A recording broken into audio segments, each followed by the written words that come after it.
कइलू पढ़ाइया आइल जवानी बीत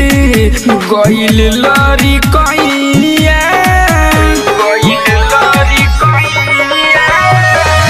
एक संग खेललू कूदलू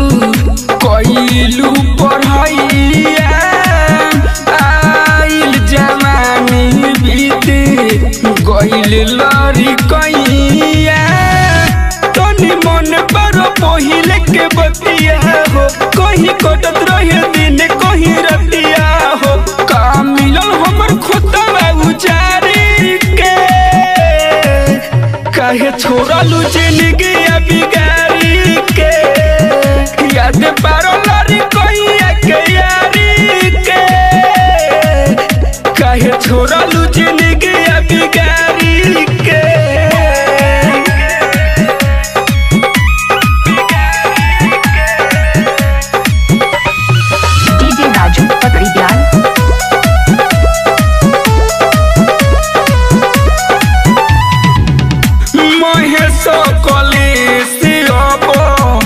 सहलो न जाता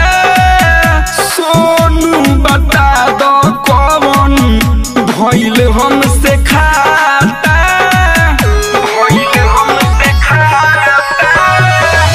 महेश कलेश अब सहलो न जाता सोनू बता दो कौन भइल हमसे खाता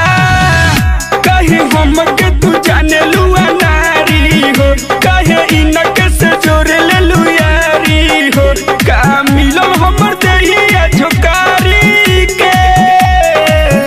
काहे छोड़लू जिंदगी बिगाड़ी के